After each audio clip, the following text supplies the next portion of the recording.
माँ ने देखा कि मैं महीने में सिर्फ 3,000 कमाता हूं और फिर भी कोई पार्टनर नहीं ढूंढ पाया।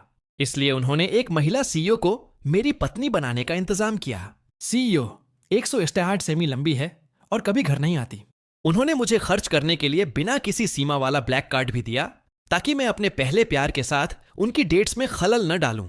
मैंने समझदारी से ब्लैक कार्ड लिया और क्लब में पार्टी करने चला गया। इस बीच एक आलीशान प्राइवेट कमरे में सू यामिन का फोन बजा। उन्होंने बेपरवाही से स्क्रीन पर नजर डाली, फिर धीरे से रेड वाइन की एक घूंट ली। उनके बगल में बैठे लू झिंगियान ने प्यार और हसरत भरी नजरों से उनकी तरफ देखा। यामिन, आज तुम्हारी शादी की सालगिरह है, तुम यहां आई। ब्रदर हायोमिंग मेरे बारे में क्या सोचेंगे? सू यामिन ने बेरुखी से जवाब दिया, तुम्हें उसकी राय के बारे में चिंता करने की जरूरत नहीं है। जैसे ही उन्होंने बात खत्म की, फोन फिर से बजा। इस बार उन्होंने इसे उठाया और एक नजर डाली। आपके अकाउंट से 200 युआन खर्च हुए हैं। शादी के 2 साल में आपके अकाउंट से 3 मिलियन युआन खर्च हुए हैं। यह पहली बार था जब मैंने उनके कार्ड का इस्तेमाल किया था। सू यामिन ने स्क्रीन पर अपनी उंगली स्वाइप की, अपने होंठ थोड़े से सिकोड़े और बेरुखी से हंसी। लू झिंगियम ने अपने होंठ भींचे और बोले, यामिन, शायद तुम्हें वापस चले जाना चाहिए। इससे पहले कि सू यामिन कोई जवाब दे पाती, एक और मैसेज पॉपअप हुआ। आपके अकाउंट से 118 युआन खर्च हुए हैं। आपके अकाउंट से 380 युआन खर्च हुए हैं। पहली बार मुझे कीमत देखे बिना खर्च करने की खुशी मिली, भगवान की तरह व्यवहार किए जाने की। यह 20 से अधिक वर्षों तक अपने खर्च को दबाने के बाद की रिलीज थी। यह नियंत्रण से बाहर हो गया, जिससे सू यामिन का फोन बजता रहा। उन्होंने अब इसे नहीं देखा। डिनर के अंत तक उनका फोन 7 या 8 बार बजा था। बिल चुकाने के बाद ही उन्होंने इसे देखा। जैसे ही वह अपना फोन रख रही थीं, उन्होंने एक करीबी दोस्त का फोन देखा। मुंह की आवाज हंसी से भरी थी। सिस्टर यामिन, मैंने अभी तुम्हारे पति को क्लब में देखा। उन्होंने एक साथ 7 लड़कियों को बुक किया है। अगर तुम अभी नहीं आती तो तुम्हारा सिर जल्द ही हरी घास से ढका होगा। सू यामिन ने तुरंत पुष्टि की कि गु हायोमिंग ने क्लब में 7 लड़कियों को बुक किया था। यह कैसे संभव है? जब मूमू ने उसे एक फोटो भेजी और छेड़ा, यह मत कहो कि तुम्हारे पति आज इस तरह तैयार हुए हैं। मैंने तो उन्हें पहचाना ही नहीं। फोटो में मौजूद आदमी के चेहरे के नैन नक्श नाजुक और सुंदर थे और उसने एक काली सूट जैकेट पहनी थी जो बहुत परिष्कृत लग रहा था। जब मूमू ने छेड़ना जारी रखा, क्या तुम पहचान भी सकती हो कि वह तुम्हारा पति है? सू यामिन को फिर से लगा कि वह अंधी है। वह जिंग कैसे हो सकता है? इस क्षण लू झिंगियान ने जारी रखा, यामिन, शायद तुम्हें वापस चले जाना चाहिए। मैं अकेले फिल्म देखने जा सकता हूं। सू यामिन ने फोन रख दिया और बिना कोई प्रतिक्रिया दिए लू झिंगियान के साथ फिल्म देखने चली गई। लू झिंगियान ने अपनी पहली फिल्म के प्रीमियर को याद करने के लिए एक मोमेंट पोस्ट किया। 20 मिनट बाद सू यान बिंग को एक बैंक खर्च अलर्ट मिला। ज्यू हायोमिंग ने रॉयल एंटरटेनमेंट क्लब में 1 मिलियन युआन का रिचार्ज किया था। वह अब और नहीं बैठ सकी और बेरुखी से सिनेमा से निकल गई। इस बीच क्लब के एक प्राइवेट कमरे में मैं सोफे पर आराम से पीछे झुक गया। हजारों रुपए प्रति बोतल वाली रेड वाइन की चुस्की ले रहा था। 7 आश्चर्यजनक रूप से आकर्षक और ध्यान रखने वाली लड़कियां मुझे घेर कर बैठी थीं। मेरे कंधे और पैरों की मालिश कर रही थीं। मैं खुशी से अपनी आंखें बंद किए बिना नहीं रह सका। यह सेवा धरती पर स्वर्ग से कम नहीं थी। कुछ समय पहले की बात सोचकर, जब मेरा मासिक वेतन 3,000 था और उपन्यास पढ़ते पढ़ते अचानक मौत हो गई थी, तभी मेरी नींद टूटी और मैं किताब के अंदर एक ऐसे चरित्र के रूप में जगा जिसका नाम मेरे जैसा ही था, एक प्यार का मारा हंक। मूल चरित्र एक शीर्ष स्तरीय अमीर परिवार में पैदा हुआ था और लाड़ प्यार में बिगड़ा हुआ था, लेकिन उसने 5 साल तक नायिका सू यामिन का पीछा करने पर जोर दिया। फिर भी सू यामिन की आंखें केवल उसके पहले प्यार के लिए थीं। अंत में दोनों परिवारों के दबाव में सू यामिन के पास मुझसे शादी के लिए सहमत होने के अलावा कोई विकल्प नहीं था। शादी के बाद वह शायद ही कभी घर आती थी और जब वह आती तो वह मूल मुझे फर्नीचर की तरह मानती थी। कोल्ड ट्रीटमेंट को सहने में असमर्थ मैंने बाहर अभिनय करना शुरू कर दिया। आखिरकार यह सब परिवार की बर्बादी का कारण बना। एक दुखद अंत। यह पूरी आपदा में जीतने वाला हाथ खेलने जैसा था। मैंने क्लब मैनेजर की सेल्स पिच के जवाब में अपनी जीभ क्लिक की और सिर हिलाया। मैंने एक बार के लिए उदारता दिखाई। मैंने सू याम बिंग के कार्ड का उपयोग करके 1 मिलियन टॉपअप किए। सू याम बिंग ने प्राइवेट कमरे का दरवाजा धक्का देकर खोला और मुझे एक महिला की जांघ को छूते हुए देखा, जाने देने के लिए अनिच्छुक। यह बहुत अच्छा लगा। तुमने इसके लिए कितने समय तक ट्रेनिंग ली? लड़कियां सभी अपनी लंबी टांगें दिखाने के लिए उत्सुक थीं। भाई, मेरे पास भी हैं। क्या आप मेरी टांगों को महसूस करना चाहते हैं भाई? मैं भी। उसकी टांगें देखें, बस देखने से ही मेरी नाक से खून निकलने लगता है। अमीरों की जिंदगी वाकई रोमांचक होती है। जैसे ही मैं इसमें डूब रहा था, बैंग! उसके बाद एक बेरुखी चिल्लाहट, तुम सब बाहर निकलो। मुझे उम्मीद नहीं थी कि सुयाम बिंग आकर मजा खराब कर देगी। मैंने अनिच्छा से छोटी सफेद फूल की कमर को चिकोटी काटी। तुम सब पहले बाहर जाओ, जब मैं फ्री हो जाऊंगा तो तुम्हें बुलाऊंगा। सुयाम बिंग का चेहरा बर्फ की तरह ठंडा था, सांड को जमाने के लिए काफी ठंडा। बहुत जल्दी कमरा शांत हो गया, जब तक कि हम दोनों ही नहीं बचे। मैं सोफे पर झुक गया और उसे नापा। कोई आश्चर्य नहीं कि मूल मेजबान को पहली नजर में प्यार हो गया था। उस चेहरे ने तुरंत उन सभी लड़कियों को फीका बना दिया। बस वहां खड़े होकर कमर पर हाथ रखे, उसने लार टपकाने के लिए काफी आकर्षण बिखेरा। जैसे ही मैं प्रशंसा में खो गया, मैंने सू योंग बिंग की गुस्से भरी आवाज सुनी। यहीं पर मुझे धोखा देने के लिए मेरे पैसे का इस्तेमाल कर रहे हो? जूहे, क्या तुम्हें वाकई लगता है कि मैं इसके बारे में कुछ नहीं करूंगी? सू याम बिंग ने मुझे बेरुखी से देखा। फिट और अलग, एक ऊंची नाक, गहरी विशेषताएं, अच्छी तरह से परिभाषित जॉलाइन, उसके बिना बटन वाले कॉलर ने सेक्सी एडम एप्पल को उजागर किया। यह सुंदर गूहे वह व्यक्ति था जिसे उसने पहले कभी नहीं देखा था, और वह 2 घंटे पहले ईर्ष्यालु और तर्कहीन आदमी की तुलना में पकड़े जाने पर कोई घबराहट नहीं दिखा रहा था। यह दिन रात की तरह था। मैंने आत्मविश्वास से कहा, तुम्हारे पैसे से तुम्हारा क्या मतलब है? हम पति पत्नी हैं। क्या तुम्हारा पैसा मेरा भी नहीं है? क्या यह सही नहीं है? तुम अपने सफेद चांदनी के साथ मजा करने में पैसे खर्च कर सकती हो, तो मैं कंपनी खोजने के लिए पैसे क्यों नहीं खर्च कर सकता? मैं उससे बिल्कुल नहीं डरता। किताब बार बार सू यामिन की मूल मेजबान के प्रति घृणा का वर्णन करती है, यहां तक कि एक स्पर्श ने उसे बीमार कर दिया। दूसरे शब्दों में, उसका मुझे छूना मूल रूप से आत्म नुकसान है। सू याममेन गुस्से में हंसी। निर्दोष होने का नाटक करना बंद करो। तुमने जानबूझकर मेरा कार्ड स्वाइप किया और ऐसा सीन बनाया। क्या यह सिर्फ मुझे यहां बुलाने के लिए नहीं है? मैंने उसकी ओर देखा, धीरे से उसका हाथ पकड़ लिया। फिर यह तथ्य कि तुमने लू झिंगियान को छोड़ दिया और यहां आई, क्या इसका मतलब यह नहीं है कि तुम्हारे दिल में मैं लू झिंगियान से ज्यादा मायने रखता हूं? सू यामिन का चेहरा तुरंत ठंडा हो गया। मैंने तुम्हें बताया था कि मेरे साथ किस्मत मत आजमाओ। यह तुम्हारी आखिरी चेतावनी है। अगर मैंने तुम्हें कभी ऐसा करते हुए देखा तो हमारी शादी खत्म हो जाएगी। उसके साथ उसने मुझे नफरत से दूर फेंक दिया, पास ही एक टिश्यू उठाया और अपना हाथ पोंछा, ठीक किताब की तरह। मुझसे किसी भी शारीरिक संपर्क से नफरत करते हुए मैं लगभग हंस पड़ा। मैंने अपनी ठुड्डी रगड़ी और सोफे पर बैठ गया। सोना भी मना है। मैंने उम्र पहले इस शादी को चाहना बंद कर दिया था। अगर तुम अब तलाक का समझौता फेंक देती हो और मैं उस पर हस्ताक्षर करने से इनकार कर देता हूं, तो मैं गोइंग कुछ नहीं बल्कि एक कुत्ता हूं। सू याम बिंग रुकी और मेरी तरफ देखा। उसके होठों पर धीरे धीरे एक छोटी सी मुस्कान फैल गई। तलाक? क्या तुम्हें यकीन है? तुमने उससे शादी करने के लिए इतनी मुसीबतें झेली। अभी तुम ऐसे लग रहे थे जैसे तुम उसके लिए तरस रहे हो। इस आदमी के मुंह से तलाक शब्द सुनना कितना हास्यास्पद मजाक है। मेरी नजर एक पल के लिए उसके चेहरे पर टिकी रही, फिर नीचे खिसक गई। अंत में उसकी लंबी टांगों पर आ टिकी। मुझे तुम्हें छूने दो या मुझे तलाक दे दो। सू यामिन का चेहरा तुरंत काला पड़ गया। मेरे ठीक सामने अपने सहायक को बुलाना। एक तलाक समझौता ड्राफ्ट करो। इसे कल सुबह सबसे पहले घर पहुंचाओ। मैंने वह वाइन उठाई जिसे मैंने खत्म नहीं किया था।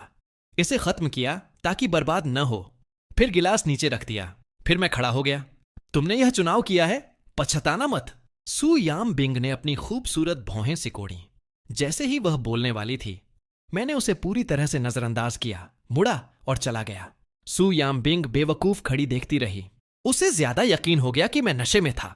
यही एकमात्र तरीका है जिससे मैं अपने से अलग व्यवहार करूंगा और उसे चुनौती दूंगा।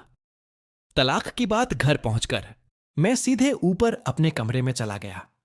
सू याम बिंग ने जी होमोइंग को देखा, जिसने उस पर नजर भी नहीं डाली जब तक कि मैं गायब नहीं हो गया।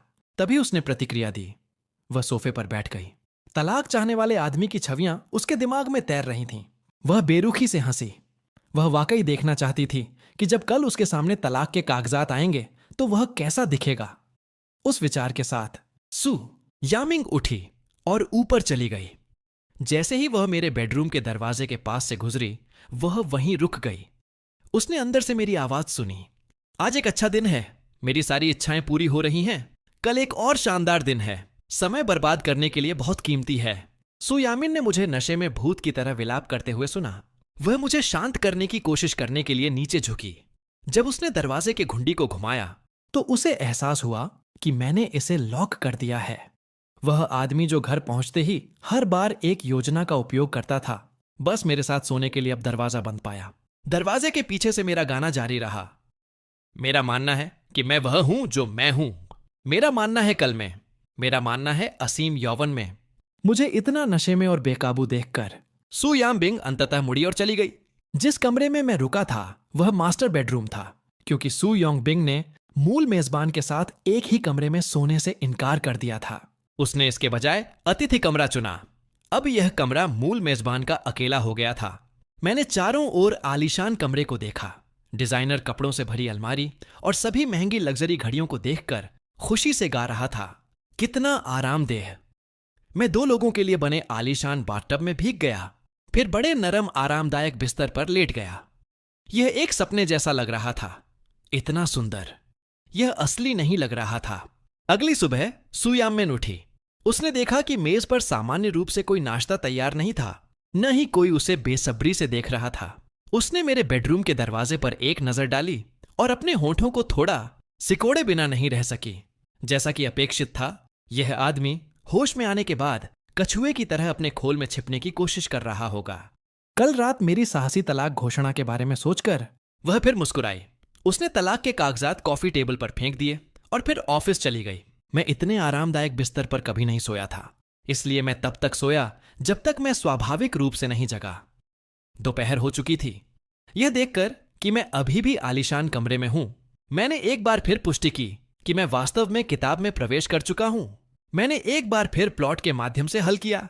किताब में हमारी शादी 3 साल से कम समय तक चली, जिसका मतलब है कि अब से 1 साल से भी कम समय में सू यामिन मेरे परिवार को दिवालिया कर देगी और मुझे कंगाल छोड़ देगी।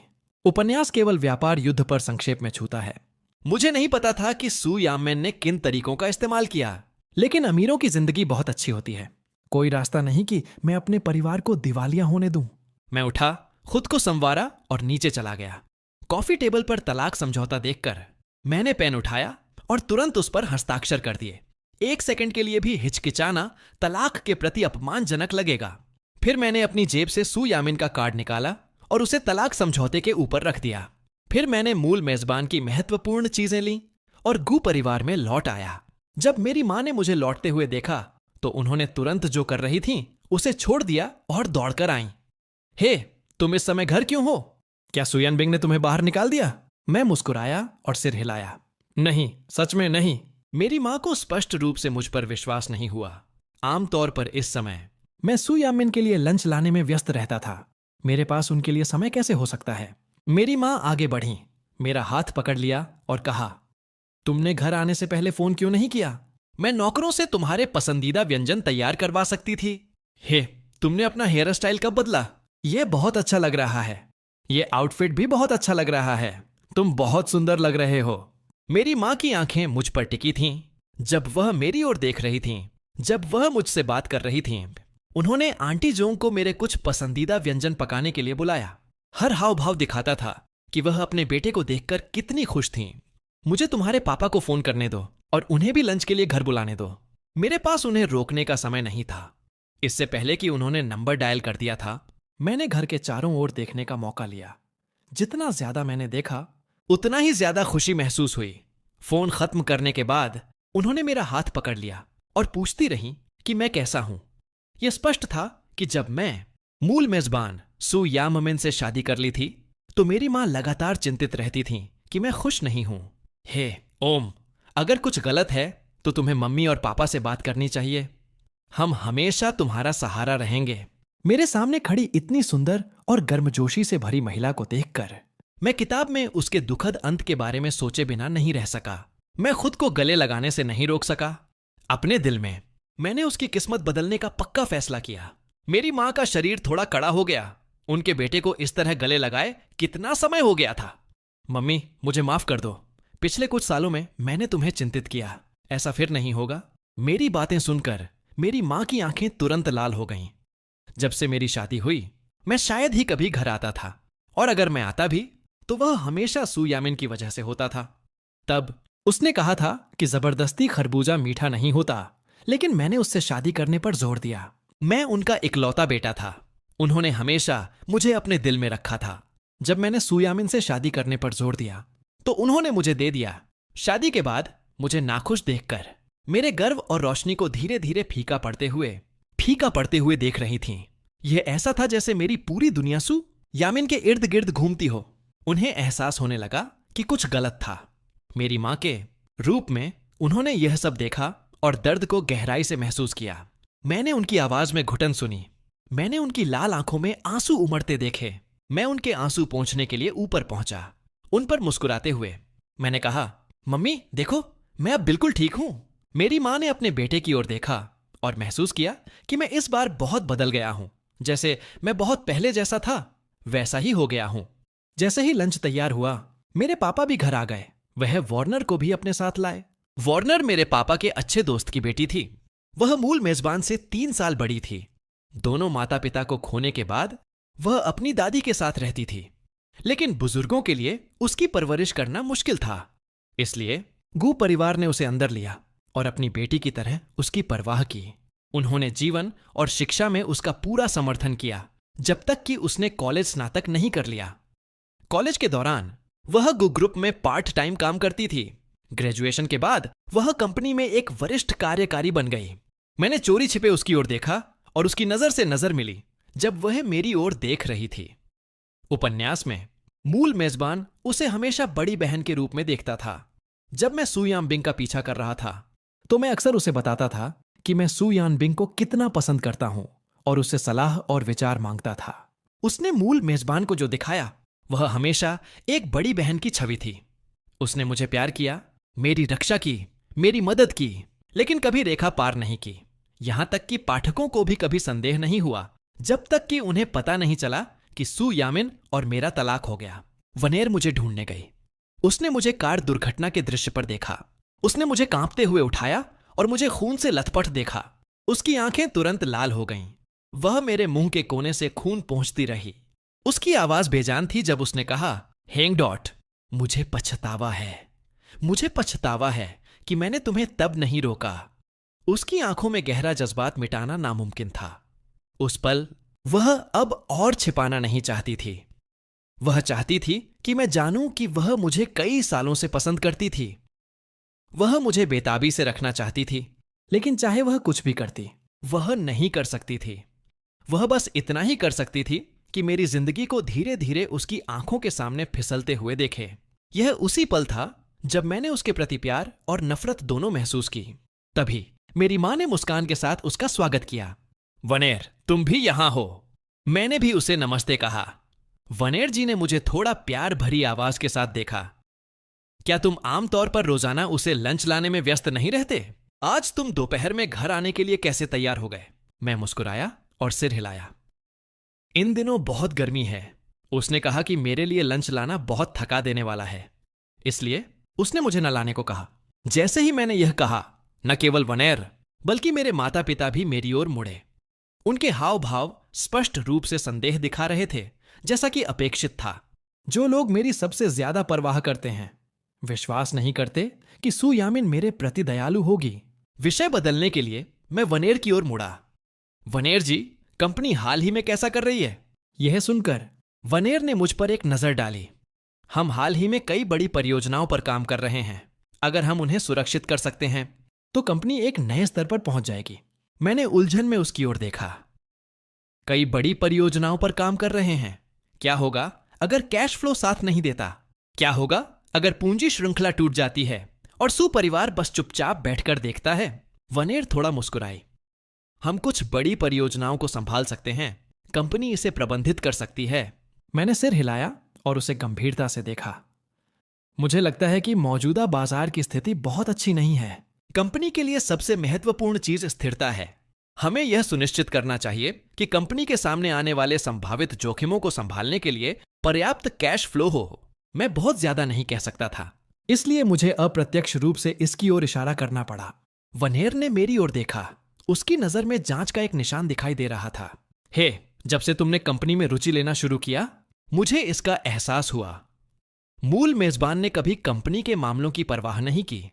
मैंने अपनी ठुड्डी छुई और वनेर पर एक नजर डाली, लेकिन फिर भी उसे फिर से याद दिलाने में मदद नहीं कर सका। तुम्हें और मेरे पापा को वाकई परियोजनाओं पर ध्यान से विचार करने की जरूरत है। खासकर उन संभावित जोखिमों पर विचार करें जो वे ला सकती हैं। क्या कंपनी वाकई इसे संभाल सकती है? वनेर मुझे घूरती रही, मेरे हाव भाव से कुछ पढ़ने की कोशिश कर रही थी। क्या तुमने शायद सू यामिन से कुछ सुना? वे चाहते हैं कि हम प्रतियोगिता छोड़ दें और परियोजना को उसके मूल मालिक को वापस सौंप दें, सिर्फ रोमांस के लिए।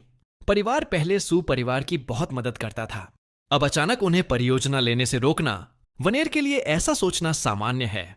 मैंने सिर हिलाया और कहा, नहीं, मैं बस हाल ही में एक ही सपना देख रहा हूं।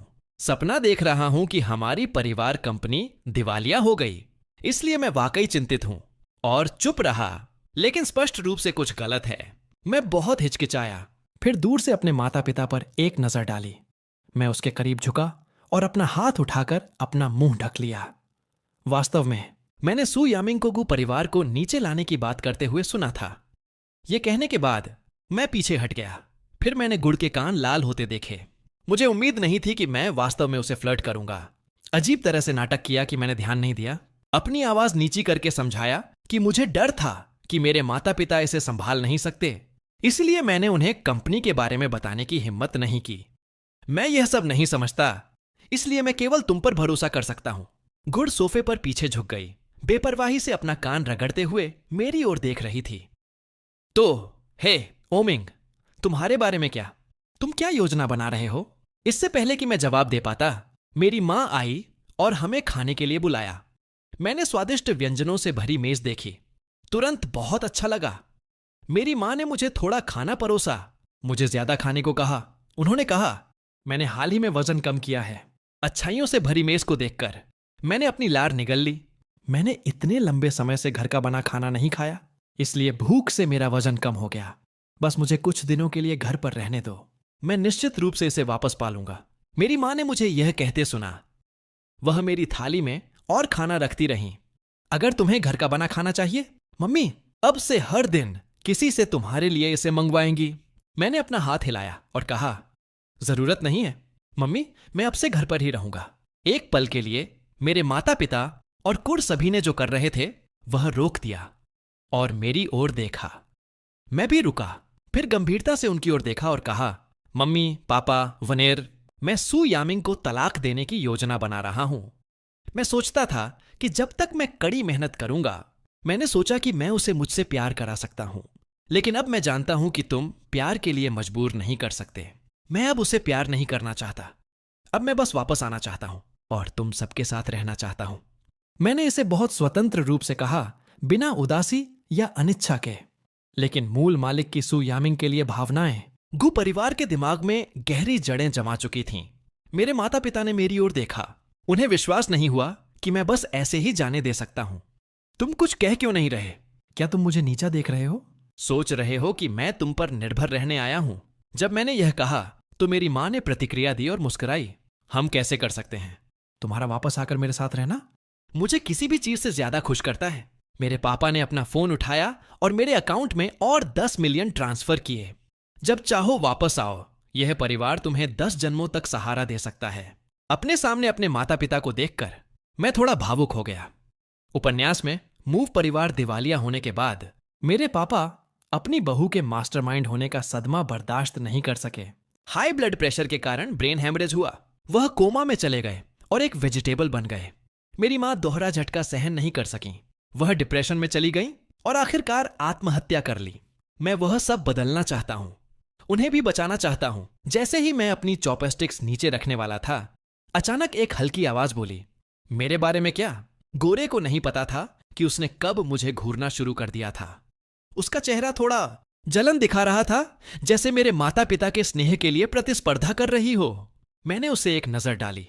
और उसके कटोरे में मांस का एक और टुकड़ा डाल दिया। इस बीच सू ग्रुप में एक जूनियर असिस्टेंट कुछ दस्तावेजों के साथ सीईओ के ऑफिस में दाखिल हुआ।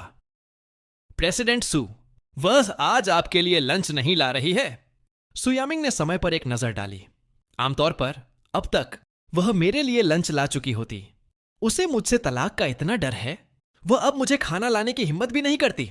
उन्होंने असिस्टेंट को बेरुखी से तिरछी नजर से देखा। क्या अब तुम्हें खाने की लत लग गई है? चाहती हो मैं फोन करके उससे तुम्हारे लिए पूछूं? असिस्टेंट ने जल्दी से सिर हिलाया। नहीं, जरूरत नहीं है, मैं बस इसे बेपरवाही से कह रहा था। वास्तव में हर बार खाना डिलीवर किया जाता था, वह उसके पेट में ही जाता था। इसे इतने लंबे समय तक खाने के बाद उसे इसकी आदत हो गई थी। अंत में असिस्टेंट बहुत उत्सुक थी और पूछने से खुद को नहीं रोक सकी। सर, यह पहली बार है जब उसने लंच नहीं लाया।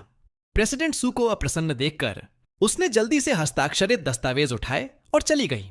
सू यामी को एक बार मेरे हस्तक्षेप के बिना एक दिन मिला। काम खत्म करने के बाद उसने कल रात सूट में गुगू हायोमिंग को याद किया, उन आंखों के साथ जो स्पष्ट रूप से तलाक चाहती थीं। सू यामिंग ने अपने होंठ सिकोड़े और सीधे बाहर चली गई। जैसे ही वह प्राइवेट कमरे में दाखिल हुई, अंदर मौजूद सभी लोग उसकी ओर देखने के लिए मुड़े। वह सोफे पर बैठ गई, यह नोटिस करते हुए कि वे अभी भी उसे घूर रहे थे। उसका चेहरा काला पड़ गया। तुम सब मुझे क्यों घूर रहे हो? कोई समस्या है? उसकी सबसे अच्छी दोस्त जब मुमू टेंटेटिवली चलकर आई और पूछा, जू हायोमिंग तुम्हारे पीछे नहीं आया? सू यामिंग ने उन्हें एक तीखी नजर डाली। क्या तुम लोग ही नहीं थे जो उससे नफरत करते थे कि वह मेरे पीछे आ रहा है? अब जब वह यहां नहीं है तो क्या यह सही नहीं है? दयनीय मत बनो। लिन शिन याओ ने मूड को देखते हुए सू यामिन को एक ड्रिंक परोसी। हम बस तुम्हारे बारे में चिंतित हैं। डर है कि वह अब तुम्हें संजोता नहीं है और तुम फिर से साथ हो गए हो।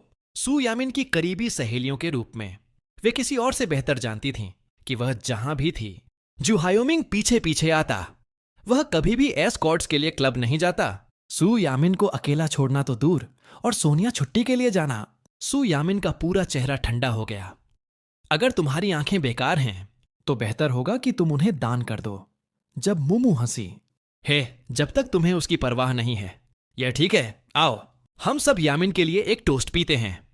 आखिरकार दुख से बचते हुए, कम से कम अभी के लिए, सू यामिन ने अपना गिलास उठाया और पी लिया। वे जो कह रहे थे उस पर ध्यान नहीं दे रहे थे, जब तक कि कुछ और ड्रिंक के बाद लिन शिन्याओ ने अपना फोन उठाया और कहा, भाई भले ही गुगू हे ने शादी के लिए मजबूर किया और तब तुम्हारे गर्व को ठेस पहुंचाई, उसके लुक्स और फैमिली बैकग्राउंड के साथ वह तुम्हारे लिए योग्य से ज्यादा है। तुमने कैसे मैनेज किया कि उसने तुम्हें 2 साल तक छूने नहीं दिया? जब मेरी आंखें केवल सू यामिंग पर टिकी थीं, मेरे पास उसकी हर सहेली का वीचैट था, इसीलिए उन सभी ने मेरे मोमेंट्स देखे। मेरे मोमेंट्स पहले सू यामिंग के बारे में ही होते थे, या तो हमारे प्यार का दिखावा करते हुए या छोटे निबंध लिखते हुए कि मैं उसे कितना प्यार करता हूं, क्योंकि मुझे पता था कि सू यामिंग ने मेरे मोमेंट्स को ब्लॉक कर दिया है। जब भी मैं वे निबंध पोस्ट करता था, मेरी बेस्टियां अक्सर उन्हें हमारे ग्रुप में फॉरवर्ड कर देती थीं ताकि उसे परेशान कर सकें। लेकिन सिर्फ 2 घंटे पहले उन्होंने खोजा कि मैंने अपने मोमेंट्स में सू यामिंग से जुड़ी हर चीज डिलीट कर दी थी। फिर मैंने सोनिया पहुंचने के बारे में एक मोमेंट पोस्ट किया, और अब मैंने हियांग में समुद्र के किनारे सूर्यास्त देखते हुए समुद्र तट शॉर्ट्स पहने हुए अपनी एक सुंदर फोटो पोस्ट की। यह 9 फोटो ग्रिड था, जिसके कैप्शन में लिखा था, उस व्यक्ति के साथ सबसे सुंदर दृश्य देखना जो मुझे सबसे ज्यादा प्यार करता है। सू यामिंग ने सबको अपने फोन देखते हुए देखा, इसलिए उसने भी एक नजर डाली। यह समुद्र के किनारे खुशी से मुस्कुराते हुए मेरी एक फोटो थी। चिंशी ने अपने फोन को घूरा और कहा, लगता है जीव हायोमिंग सचमुच बदल गया है। जब मुमू ने सिर हिलाया, वह वास्तव में इस तरह काफी सुंदर लग रहा है। लिन शिन्याओ मुस्कुराई। शायद ऐसा ही लगता है जब आप किसी को प्यार करना बंद कर देते हैं। एक जोरदार धमाके के साथ सू यामिंग ने अपना गिलास फर्श पर पटक दिया। उसका खूबसूरत चेहरा बर्फ सा ठंडा। सू यामिंग ने उन्हें ठंडी आंखों से देखा। क्या तुम सब पागल हो? हम पीने बाहर आए थे और तुम सब अपने फोन से चिपके हुए गुगू हेलिंग के बारे में बात कर रहे हो। यह कहने के बाद सू यामिन तूफान की तरह बाहर निकल गई। जब मुमू उलझन में लग रही थी, क्या उसने नहीं कहा कि उसे परवाह नहीं है? सू यामिंग इतनी गुस्से में क्यों है? शिंग शू थोड़ा हंसी। क्या ऐसा हो सकता है कि उसे जीव हायोमिंग से प्यार हो गया हो?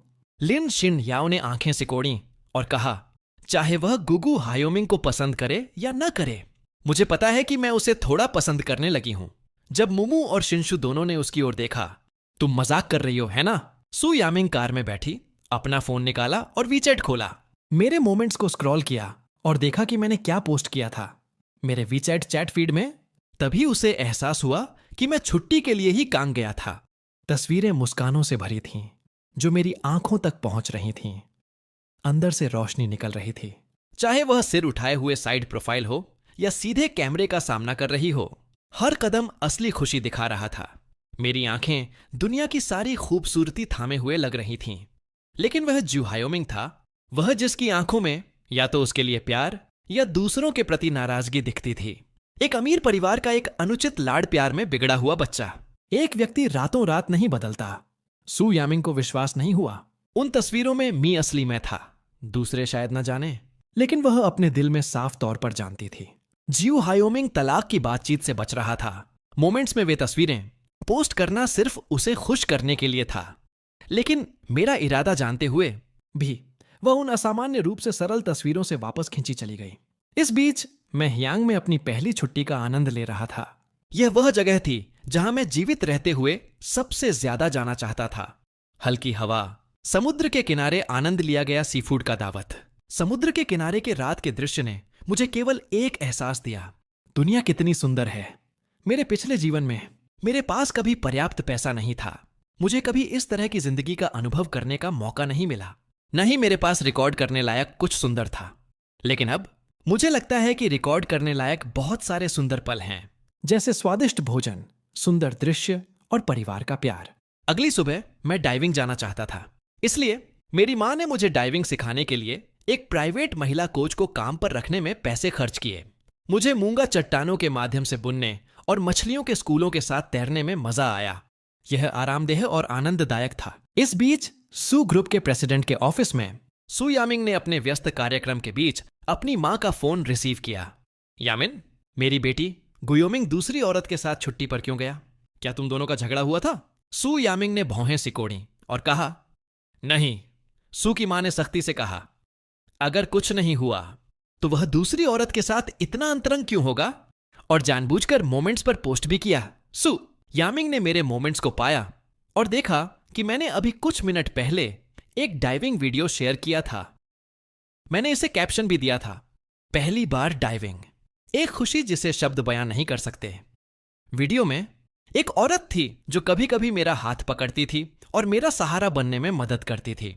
डाइविंग गियर की वजह से उनका चेहरा अस्पष्ट था, लेकिन उनकी फिगर साफ तौर पर बेहतरीन थी। टिप्पणियों में आपसी सहपाठियों और दोस्तों ने जवाब छोड़े, स्नेह का सार्वजनिक प्रदर्शन जल्दी खत्म हो जाता है। मैं यह डॉग फूड नहीं खाना चाहता। वे साथ में बहुत अच्छे लगते हैं। किसे जलन हो रही है? मैं सहकर्मियों या सहपाठियों के बारे में बात नहीं कर रहा हूं। जब मुमू ने सबको गलती से गू को सु यामिंग समझकर बेस्टीज ग्रुप चैट में टैग करते हुए देखा तो शिंग शिव हंसी। वे तलाक ले रहे हैं, लेकिन अभी भी 30 दिनों का कूलिंग ऑफ पीरियड है। जियो हायोमिंग कुछ ज्यादा ही उत्सुक लग रहा है। लिन शिन याओ ने सिर हिलाया। खैर, तुम वाकई उसे दोष नहीं दे सकते। वह युवा और आवेगी है। इसे कौन सह सकता है?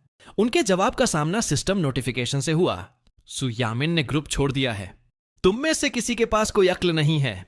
सु यामिंग अपने दिल में बहुत आश्वस्त थी। कोई रास्ता नहीं है कि गुयोमिंग वाकई तलाक चाहेगा। उसके मोमेंट्स हमेशा उसके देखने के लिए पोस्ट किए जाते थे।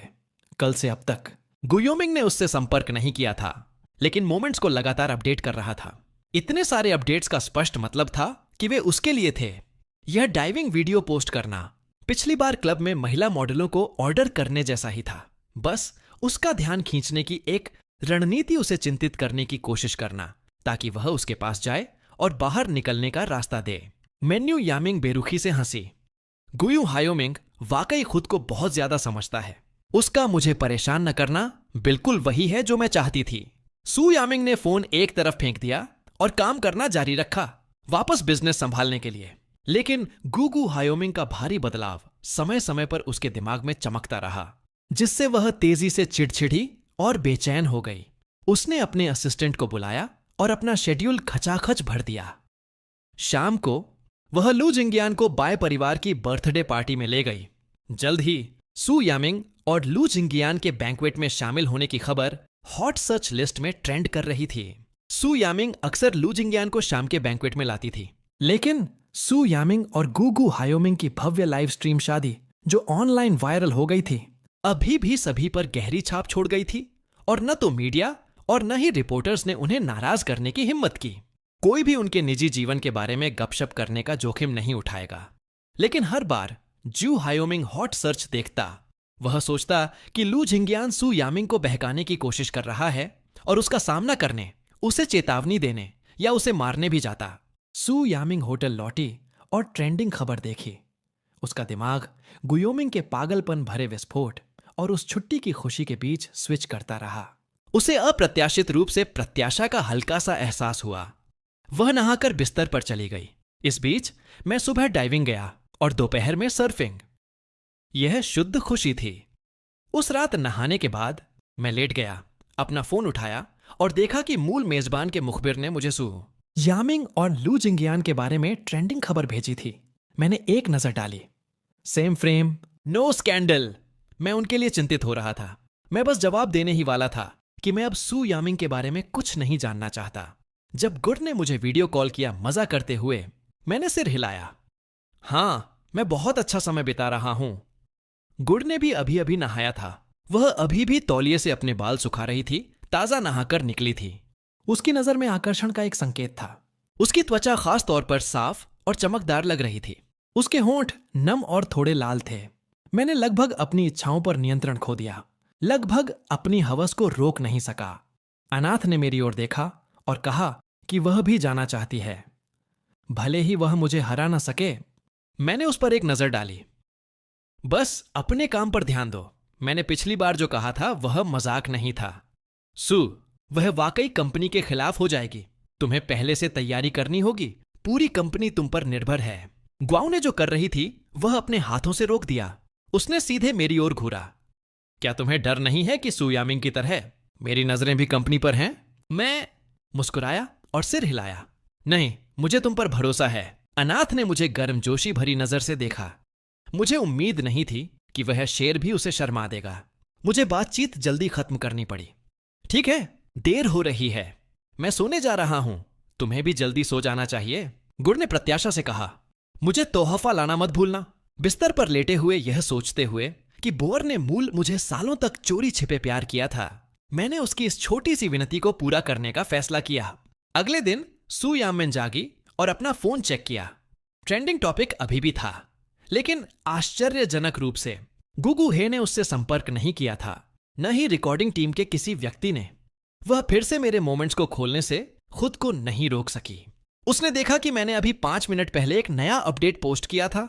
यह एक दर्शनीय स्थल पर किराए के इलेक्ट्रिक स्कूटर की सवारी करते हुए मेरा एक वीडियो था, मेरी मां को दौरे पर ले जाते हुए।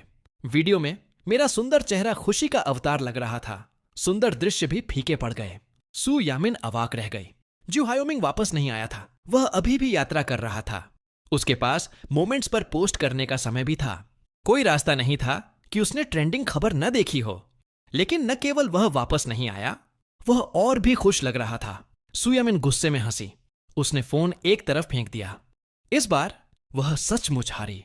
वह देखना चाहती थी कि मैं कितने समय तक टिक सकता हूं। सू यामिन का उस दिन व्यस्त शेड्यूल था। उस रात जब वह होटल लौटी तो वह सोफे पर ढह गई, गर्म रोशनी में थकी हुई, स्कूटर चलाते हुए मेरी छवियां खुशी से उसके दिमाग में कौंध गया। उसने मेरे मोमेंट्स को फिर से चेक करने के लिए अपना फोन निकाला। उसने देखा कि मैंने कुछ घंटे पहले अपने मोमेंट्स को फिर से अपडेट किया था। कैप्शन में लिखा था, दुनिया का सबसे अच्छा इंसान मां है। 9 वर्गाकार फोटोग्रिड में यह या तो मैं सभी तरह के स्थानीय स्नैक्स खाते हुए था या कुछ छोटी छोटी चीजें दिखा रहा था जो मैंने खरीदी थीं। बीच की फोटो मेरी और मेरी मां के साथ में थी। टिप्पणियों में मेरे पापा ने एक संदेश छोड़ा, तो पापा सबसे अच्छे नहीं हैं? मैंने जल्दी से जवाब दिया, पापा भी महान हैं। गी वनेर भी मजा में शामिल हो गई जब उसने वह देखा। तुम बहुत पक्षपाती हो। हे ओमिंग, मैं काफी अच्छी नहीं हूं। मैं थोड़ा असहाय था। सिस्टर वनेर महान है, पूरी दुनिया में सबसे अच्छी। इस बीच सू यामिंग पिछले कुछ दिनों से घुटन महसूस कर रही थी। 3 दिन, पूरे 3 दिन मैंने उससे संपर्क नहीं किया था, मेरी तरफ से एक शब्द भी नहीं। फिर भी वह दिन ब दिन और खुश लग रहा था। मुझे इतना खुश देखकर सू याममिन को अंदर से असहज महसूस हुआ। यह ऐसा था जैसे उसने एक मरी हुई मक्खी निगल ली हो। उसी पल उसका फोन बजा। मैंने उसे एक मैसेज भेजा था। उसके सीने में घुटन का एहसास अचानक गायब हो गया। यह आदमी आखिरकार इसे सह सका और ज्यादा देर नहीं। पहली बार प्रत्याशा के संकेत के साथ उसने हमारी चैट विंडो खोली, लेकिन मेरे शब्द ठंडे थे। तलाक समझौते पर हस्ताक्षर किए दिन हो गए हैं।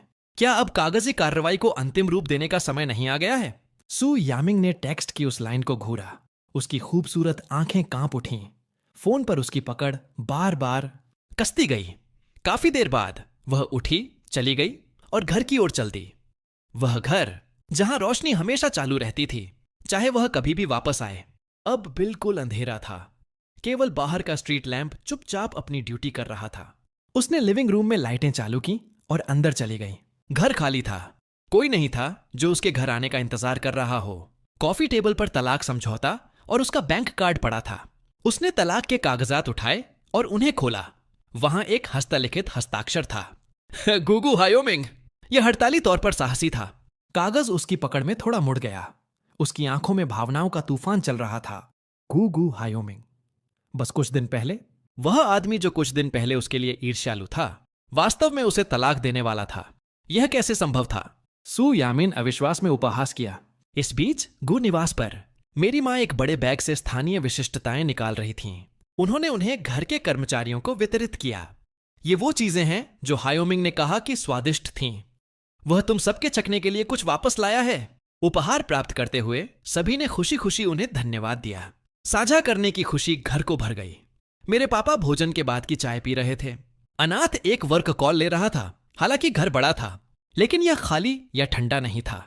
यह गर्मजोशी से भरा और प्यारा था। मैंने अपना फोन पकड़ा, सू की ओर देखा। यामामोन ने अभी भी इसका जवाब दिया था। मैंने सोचा कि मैं उसे थोड़ी देर में फोन करूंगा।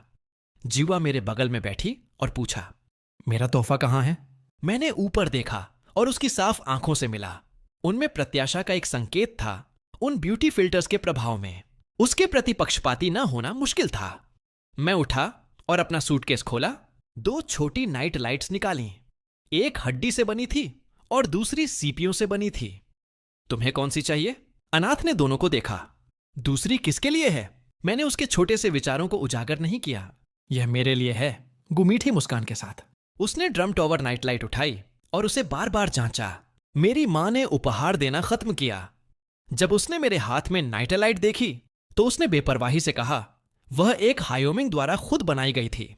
जब जीवा ने वह सुना तो उसने तुरंत मेरी ओर देखा। उसकी आंखों में आश्चर्य और खुशी मुश्किल से छिप सकती थी। तुमने इसे बनाया? मूल मैंने सू यामिंग के लिए केवल हाथ से बनी चीजें बनाई थीं। उसने सालों तक मुझसे चोरी छिपे प्यार किया था। यह पहली बार था जब उसे कोई ऐसी चीज मिली जो मैंने खुद बनाई थी। उसकी खुशी की कल्पना करना आसान था। मैंने उसे एक ठंडी नजर डाली। क्या तुम्हें पसंद नहीं आया? अगर तुम्हें नहीं चाहिए तो वापस दे दो। गुड़ ने तुरंत सिर हिलाया। मुझे यह बहुत पसंद है। यह कहने के बाद उसने बस मेरी ओर देखा। मैं उसकी नजर में गहरा संयमित स्नेह महसूस कर सकता था। इसने मुझे लगभग उस आकर्षण का विरोध करने में असमर्थ बना दिया जो उसने बिखेरा था। मैं अपना फोन पकड़कर खड़ा हो गया। मैं थक गया हूं। मैं आराम करने के लिए अपने कमरे में जा रहा हूं। वापस अपने कमरे में मैंने अपना फोन चालू किया और देखा कि सू यामिंग ने मेरे संदेश का जवाब दिया था। कल सुबह 9 बजे सिविल अफेयर्स ब्यूरो में मिलते हैं। किताब में सू यामिंग ने गु को दिवालिया कर दिया और मुझे तलाक देने और कुछ भी न लेकर जाने के लिए मजबूर किया। लेकिन अब हम जल्दी तलाक ले रहे हैं। क्या इसका मतलब यह है कि गु परिवार के दिवालिया होने का अंत टाला जा सकता है? मेरा मूड बहुत अच्छा था। डर था कि मैं ज्यादा सो जाऊंगा। मैंने अलार्म भी लगा दिया।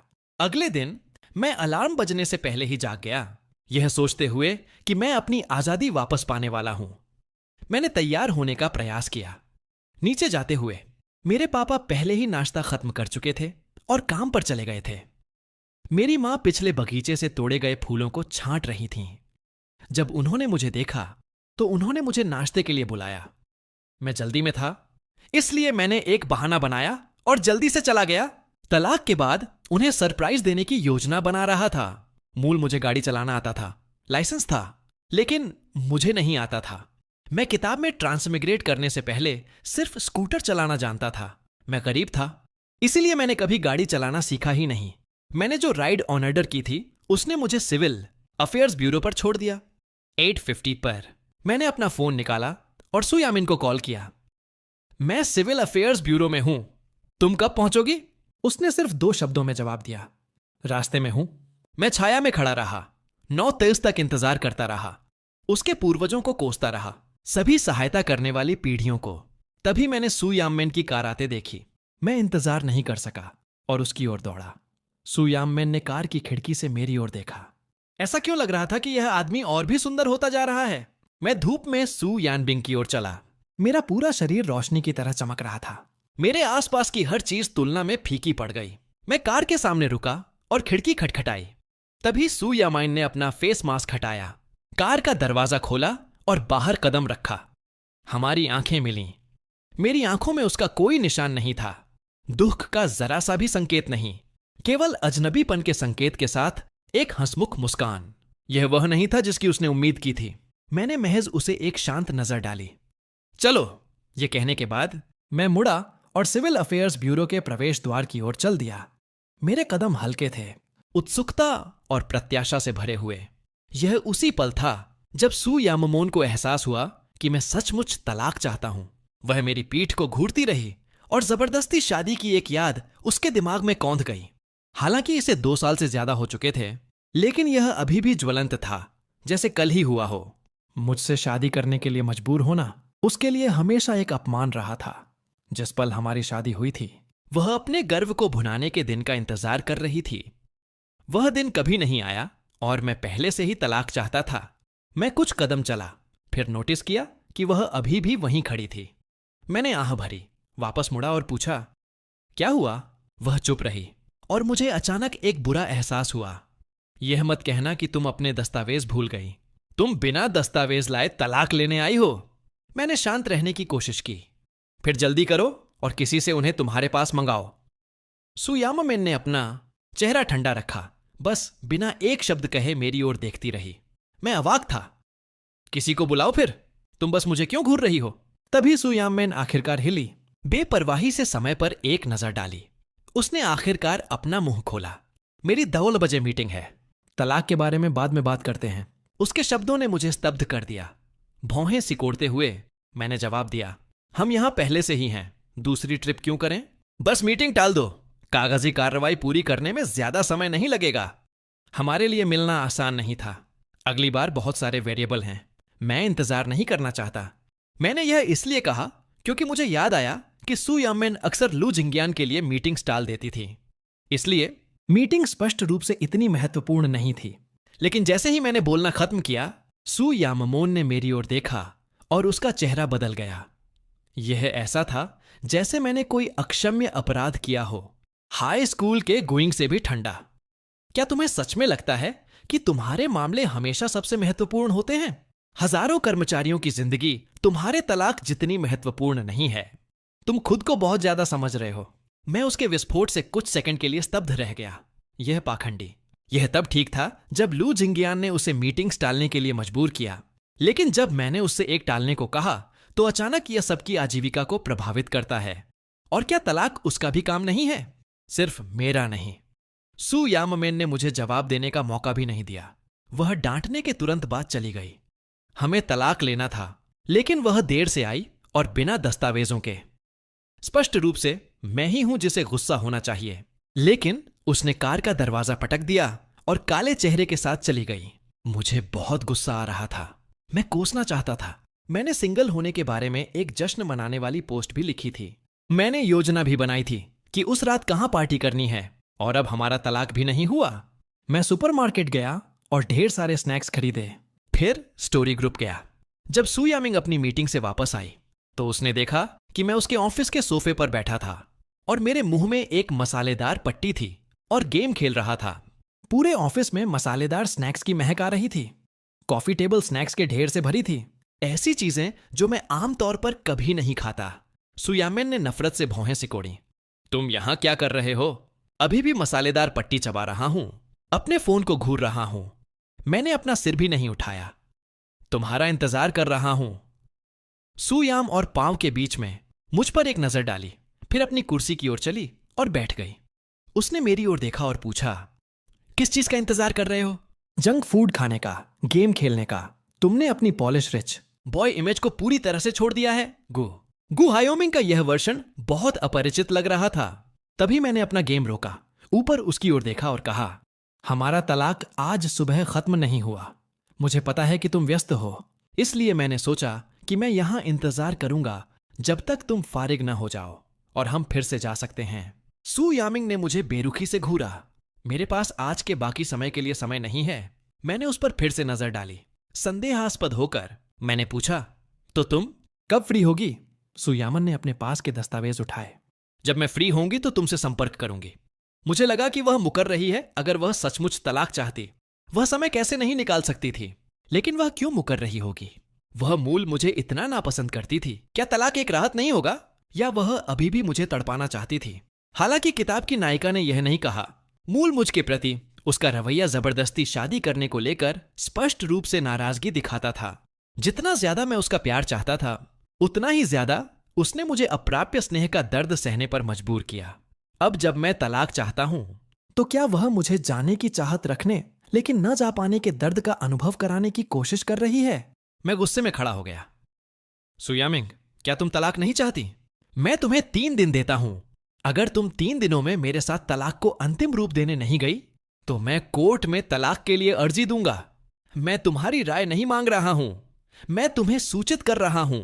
यह कहने के बाद मैंने अपने स्नैक्स पकड़े और जाने ही वाला था। ठीक तभी लुजिन ने ऑफिस का दरवाजा धक्का देकर खोला और अंदर आ गया।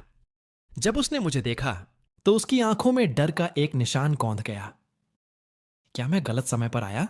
लू झिंगियान बस पीछे हटने ही वाला था, लेकिन सू यामामोन ने अपना हाथ उठाया और कहा, नहीं, तुम बिल्कुल सही समय पर आए हो। लू झिंगियान उपन्यास का पुरुष नायक है, एक ऐसा चरित्र जिसका पारिवारिक बैकग्राउंड दुखद है। उसके पिता जुए के आदी थे। उसकी मां का स्वास्थ्य खराब था। हाई स्कूल में उसके पिता अपने लोन शार्क को चुका नहीं सके। उसे छोटी उम्र से ही पार्ट टाइम काम करना पड़ा। सू यामामोन ने उसे बचाया और अपनी कंपनी में लाया। उसने उसे एक बेतहाशा लोकप्रिय सेलिब्रिटी बनने में मदद की। उपन्यास के पुरुष नायक के रूप में वह दयालु, मेहनती है, मजबूत नैतिकता के साथ। जिस पल सू यामिन ने उसकी मदद की, उसे उससे प्यार हो गया। लेकिन उसने हमेशा सू यामिन के लिए खुद को अयोग्य महसूस किया और कभी कबूल करने की हिम्मत नहीं की। वह उसके योग्य बनने के लिए बेहतर बनना चाहता था। सू यामिन को शादी के लिए मजबूर किए जाने के बाद, भले ही लू झिंगियान सू यामिन को चोरी छिपे प्यार करता था, फिर भी वह घर तोड़ने वाला न बनने के अपने सिद्धांत पर अड़ा रहा। उसने दूरी बनाए रखी और बस दोस्त बना रहा। उपन्यास मुख्य रूप से पुरुष नायक और मूल पात्रों के दृष्टिकोण पर केंद्रित है। पुरुष नायक के लिए महिला नायक का प्यार ज्यादातर प्लॉट की घटनाओं के माध्यम से दिखाया जाता है।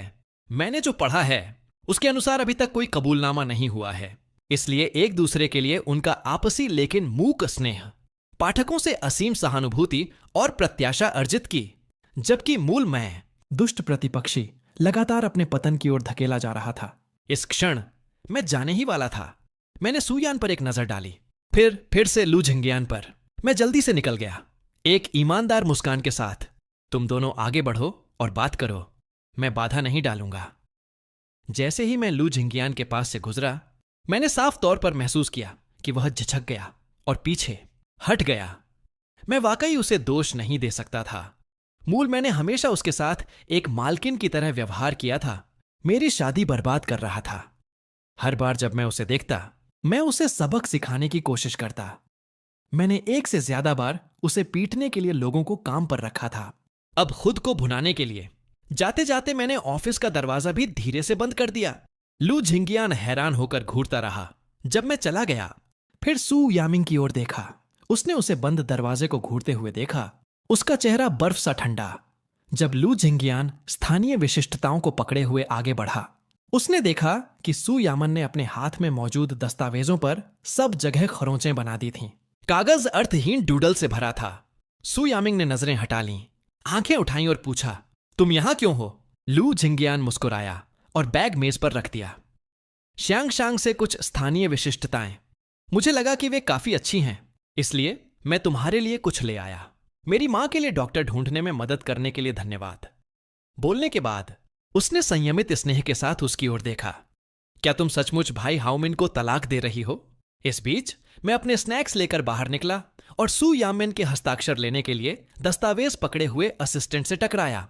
मैंने अपना हाथ बढ़ाकर उसे रोक दिया। तुम्हारी प्रेसिडेंट गु अभी किसी बहुत जरूरी काम में व्यस्त हैं।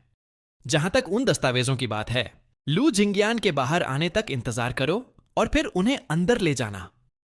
असिस्टेंट ने ऑफिस के दरवाजे की ओर देखा, फिर वापस मेरी ओर, पूरी तरह से स्तब्ध। लू जिंगियान अंदर है। प्रेसिडेंट गु ने वास्तव में उसे बाहर नहीं निकाला और वे अभी भी अंदर हैं। मैंने अपना फोन निकाला। सच में? असिस्टेंट ने उसके सामने पकड़े हुए कान शून्य को देखा। फूडी होने के नाते वह लालच का विरोध नहीं कर सकी। उसने अचार वाले चिकन पंजों का पैक पकड़ लिया। धन्यवाद मिस्टर ज्यू। मैं हंसा और कहा, अगली बार कमरे को पढ़ना सीखो भविष्य में, जब लू जिंगियान सू यामिंग की तलाश में आए। अंदर जाकर उन्हें परेशान मत करना। असिस्टेंट ने बिना एक शब्द कहे सिर हिलाया। मैं वह लाइन छोड़कर चला गया। उनकी मदद करके मैं अपनी मदद कर रहा हूं। सबसे अच्छा होगा कि वे साथ रहने की अपनी इच्छा को रोक न सकें। फिर सू यामिंग जल्दी से मेरे साथ तलाक को अंतिम रूप देगी। आखिरकार तलाक के लिए अर्जी देने के लिए अभी भी टूटी हुई शादी के सबूत चाहिए। यह एक परेशानी जैसा लगता है। असिस्टेंट ने अचार वाले चिकन पंजे चबाए और लू जिंगियान के बाहर आने का इंतजार किया। फिर वह दस्तावेज लेकर अंदर गई। वह टिप्पणी करने से खुद को नहीं रोक सकी। क्या आपको पता है मिस्टर गु ने अभी मुझसे क्या कहा? सू यामिंग ने उस पर एक नजर डाली। असिस्टेंट ने जारी रखा। उसने कहा, मैं केवल लू जिंगियान के बाहर आने के बाद ही प्रवेश कर सकती थी। और उसने यह भी कहा कि भविष्य में अगर लू जिंगियान तुमसे मिलने आता है तो मुझे कभी भी अंदर आकर तुम्हें परेशान नहीं करना चाहिए। सू यामिंग ने असिस्टेंट पर एक फाइल फेंकी। तुम्हें सैलरी कौन देता है, मैं या वह? असिस्टेंट ने फाइल पकड़ ली। क्या आपको नहीं लगता कि मिस्टर ज्यू बदल गए हैं? वे अब ईर्ष्यालु नहीं लगते। वे यहां तक कि आपको और लू जिंगियान को साथ धकेलते हुए लगते हैं। सू यामिंग ने अपने होठों को एक पवित्र मुस्कान में सिकोड़ा। क्या तुम दोनों आजकल आदर्श हो?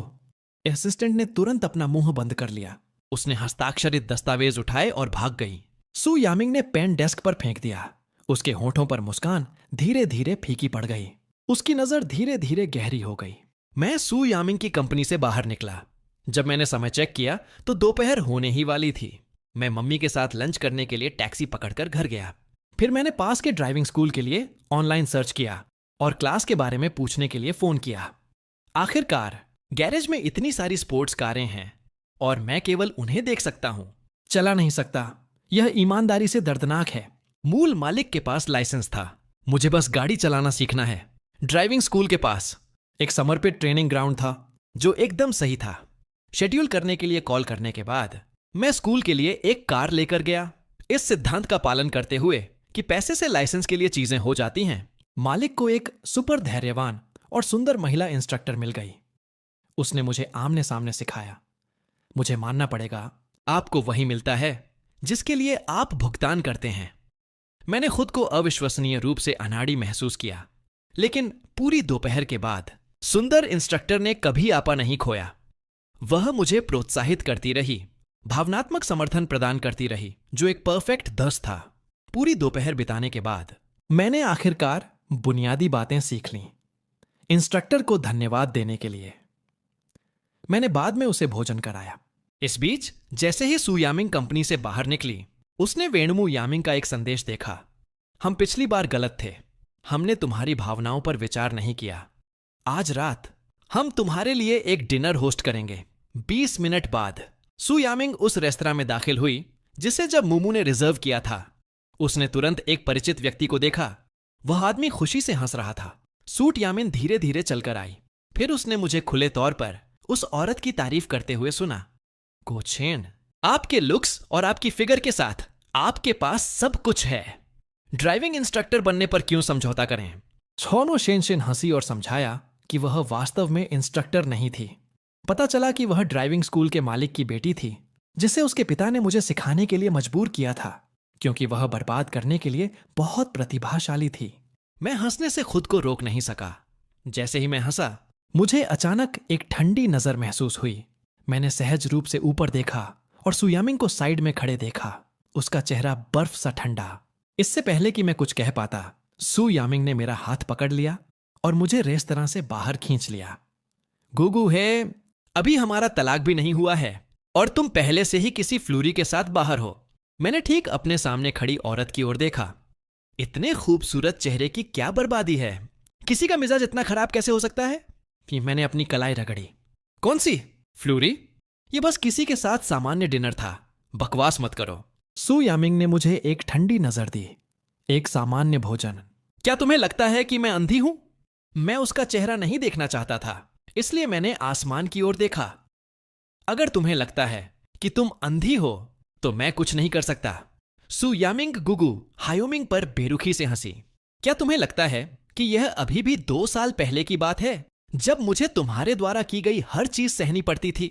अब से मैं हमारे बीच के फैसले लेती हूं। उसे लापरवाही से मुझे छूते हुए देखकर मैं मुस्कान के साथ झुका, अपना हाथ उठाया और उसकी पतली कमर को छुआ, साहसी और अनियंत्रित।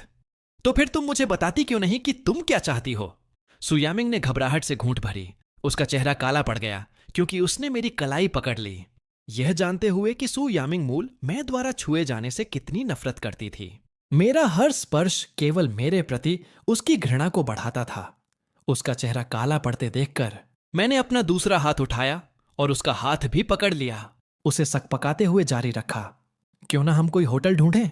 गर्मियों के कपड़े पहले से ही पतले हैं और सु यामिंग ने ड्रेस पहनी थी। जब मैंने उसकी टांग छुई तो लगा जैसे मैंने उसके सीने को छुआ हो। मेरे दिल पर चींटियां रेंगने जैसा गुदगुदी का एहसास। सु यामिंग शर्माते हुए सीधे मुझे घूरती रही। पुराना मैं कभी इतना साहसी होने की हिम्मत नहीं करता और इतना फ्लर्ट भी नहीं करता। साफ तौर पर उससे प्यार नहीं करता, फिर भी ऐसे अभिनय कर रहा हूं जैसे मैं उससे तृप्त नहीं हो सकता। यह उसे किसी बार हॉस्टेस की तरह मानने जैसा था। सु यामिंग ने फिर से घूंट भरी। उसका चेहरा और भी ठंडा हो गया, यह देखकर कि उसने अभी भी मुझे घृणा से दूर नहीं धकेला। मैं उसे चूमने के लिए झुका, तभी सु यामिंग ने आखिरकार मुझे धक्का दे दिया। उसने अपना हाथ पोंछने के लिए रूमाल निकाला। गुयोमिंग, अपने भ्रम छोड़ दो। तुम्हें मुझसे वह कभी नहीं मिलेगा जो तुम चाहते हो। मुझे अचानक एहसास हुआ कि वह तलाक नहीं चाहती, क्योंकि मैं चाहता हूं। मैंने अपनी कलाई रगड़ी और उपहास किया। क्या यह संभव नहीं है कि अगर मुझे यह तुमसे नहीं मिल सकता तो मुझे यह दूसरी औरत से मिल सकता है? भले ही मैं तुम्हारे शरीर से चिपका रहूं। एक औरत औरत होती है। लाइटें बंद होने के बाद वे सब एक जैसी होती हैं। ऐसा नहीं है कि मेरे पास तुम ही होनी चाहिए। सु यामिंग का चेहरा स्याही में भीगे हुए जितना काला पड़ गया। उसने अपने पिछले दांत भींच लिए। उसने रूमाल फेंक दिया और गुस्से में बेरुखी से हंसी। ने तो जाओ और कोशिश करो, मैंने उस पर मुस्कुराकर कहा। क्या मैं तुम्हारे टोकने से पहले बस करने ही वाला नहीं था? और तुमने मुझे टोका। अगर तुम्हें और कुछ नहीं कहना है तो मैं वापस अंदर जाऊंगा। मेरा फोन अभी भी रेस्तरां में है। यह देखकर कि सु यामिंग ने मुझे नहीं रोका, मैं वापस अंदर गया। लेकिन जैसे ही मैं बैठा, मेरा फोन बजा। मैंने उसे उठाया और देखा। सु यामिंग ने मुझे एक वीडियो भेजा था। मैंने उसे खोला और मेरा चेहरा तुरंत पीला पड़ गया। वीडियो में मूल मुझे लुगिनियन को किडनैप करने के लिए लोगों को काम पर रखते हुए दिखाया गया था। सालों पुराने सबूत। इसमें मुझे किसी को धक्का देते हुए, सड़क पर धक्का देते हुए और कार एक्सीडेंट का कारण बनते हुए दिखाया गया था। इसमें मुझे लू जिंगियान को पीटने के लिए लोगों को काम पर रखते हुए भी दिखाया गया था। आपराधिक सबूत। अकेले वह सबूत मुझे कई सालों के लिए जेल भेज सकता था। पहले सु यामिंग ने इसका इस्तेमाल नहीं किया क्योंकि वह गू से डरती थी। अब जब वह इसे बाहर लाई है, इसका मतलब है कि वह अब उनसे नहीं डरती। मैंने अभी अभी अपनी जिंदगी का आनंद लेना शुरू किया था। मैं जेल में सड़ने के लिए इस दुनिया में नहीं आया था। सु यामिंग ने एक और मैसेज भेजा। तब तुम्हारे पास मिनट है, अभी ऊपर आओ। सु यामिंग मुझे धमकाने के लिए इसका इस्तेमाल कर रही थी। हालांकि मैं अनिच्छुक था। मैं जेल नहीं जाना चाहता था। शेनशिन ने मेरा पीला चेहरा देखकर मुझे एक गिलास पानी दिया। क्या हुआ? मैंने अपना हाथ हिलाया। माफ करना, कुछ काम आ गया। मुझे जाना होगा। तुम खाने का मजा लो। उसके बाद मैंने जल्दी से बिल चुकाया और प्राइवेट कमरे में सु यामिन को ढूंढने ऊपर चला गया। जब WMU कमरे में आई तो उसने अभी अभी सु यामिन और मेरे बीच कार के पास का सीन देखा था, इसलिए उसने एक फोटो खींची और अपनी गर्लफ्रेंड्स के साथ शेयर करने के लिए प्राइवेट कमरे में भेज दी। उसके एंगल से फोटो ऐसी लग रही थी जैसे सू यामिन ने कमरे पर पूरी तरह से नियंत्रण कर लिया हो और मेरे साथ अंतरंग हो रही हो। फिर सब खिड़की के पास देखने आए और मुझे पीछे मुड़कर देखे बिना ही जाते हुए देखा। उन्हें और ज्यादा यकीन हो गया कि सू यामिन ने मुझे मजबूर किया था जब मुमू ने कुछ आश्चर्य के साथ कहा, आज रात किसी ने गुगु हायोमिंग का जिक्र नहीं किया। जैसे ही सू यामिन प्राइवेट कमरे में दाखिल हुई, जब मुमू तुरंत उसका स्वागत करने गई, सब बातें कर रहे थे और हंस रहे थे। किसी ने मेरे बारे में कुछ नहीं कहा। जब मैंने दरवाजा खोला और अंदर आया तो वे तीनों एक पल के लिए स्तब्ध रह गए। जब मुमू ने जल्दी प्रतिक्रिया दी और जल्दी से खड़ी होकर एक तरफ हट गई, सू यामिंग। उसके बगल वाली जगह नए आने वाले के लिए नए बर्तनों के साथ सेट की गई थी। वह हेयोरमिंग यहां है। मैं मुस्कुराया और उनका स्वागत करने के लिए अपना हाथ उठाया। सू यामिंग पर एक नजर डाली, फिर उसकी ओर चला। उन तीनों ने मेरी ओर देखा, फिर सू यामिंग की ओर, और मेरे साथ ऐसा व्यवहार किया जैसे मैं अदृश्य हूं, हमेशा की तरह। मैंने अपने दांत भींच लिए और कटोरी के ऊपर प्लास्टिक रैप को छेदने के लिए अपनी चॉपस्टिक्स का इस्तेमाल किया। फिर सू यामिंग के थोड़ा करीब झुका और फुसफुसाया, तुम्हारा इससे क्या मतलब है? सू यामिंग थोड़ा मुस्कुराई, बस चाहती हूं कि तुम ज्यादा आज्ञाकारी बनो। मैं पूरी तरह से बंद हो गया। क्या इस औरत के पास मुझे प्रताड़ित करने के अलावा और कोई शौक नहीं है? मैंने मुस्कान मजबूर की और उसके लिए खाना उठाया। ठीक है मेरी प्यारी पत्नी, अगर तुम मुझे पूर्व जाने को कहोगी तो मैं पश्चिम नहीं जाऊंगा। अगर तुम मुझे बिस्तर गर्म करने को कहोगी तो मैं कमरे को गर्म करने की हिम्मत नहीं करूंगा। सू यामिंग ने मुझे एक नजर दी और अपना खाली वाइन ग्लास नीचे रख दिया। मैंने तुरंत उसके लिए इसे फिर से भर दिया। पूरी दोपहर ड्राइविंग की प्रैक्टिस करने के बाद मुझे वास्तव में काफी भूख लगी थी। यह देखकर कि सू यामिंग ने कुछ नहीं कहा, मैंने बस बड़े चाव से अकेले खाना शुरू कर दिया। चावल का एक कटोरा खत्म करने के बाद मैंने नोटिस किया कि सब मुझे घूर रहे थे, इसलिए मैंने एक और कटोरा लिया, उन्हें एक बड़ी मुस्कान दी और कहा, तुम्हें कुछ चाहिए? मैं तुम्हारे लिए भी कुछ लाने में मदद करूंगा। मैं तुम्हारे लिए भी कुछ लाऊंगा। तीनों गर्लफ्रेंड्स और भी हैरान थीं। ज्यू हायोमिंग, जिसकी आंखें हमेशा केवल सू यामिंग के लिए होती थीं, वास्तव में उन्हें खाना लाने की पेशकश कर रहा था। अगले ही सेकंड सू यामिंग आखिरकार बोली, अगर तुम्हें मदद करना इतना पसंद है तो मेरे लिए झींगे का यह कटोरा छीलो। मुझे उन्हें खाना बहुत पसंद है। मुझे इतना गुस्सा आ रहा था, मेरी मुट्ठी फिर से भींच गई। धिक्कार है, मुझे अपने लिए भी उन्हें छीलने का मन नहीं कर रहा है। मैं मुस्कुराया और बैठ गया, उसकी ओर देखते हुए। ठीक है प्यारी पत्नी। मैंने झींगे का कटोरा उठाया, छीलते हुए आजाद होने का रास्ता सोच रहा था। मैं वाकई नहीं चाहता कि वह मुझे इस तरह हमेशा धमकाती रहे। मैं सोच में इतना गहरा डूब गया था कि गलती से मैंने एक झींगा अपने मुंह में डाल लिया। सू यामिंग ने देखा कि मैंने खुद झींगा खाया और ऐसा लग रहा था कि मैं वाकई मजा ले रहा हूं। उसकी आंखें गहरी और अपठनीय हो गईं। मैं उसकी बर्फीली नजर महसूस कर सकता था, जैसे वह मुझे जमाकर मार सकती है। तभी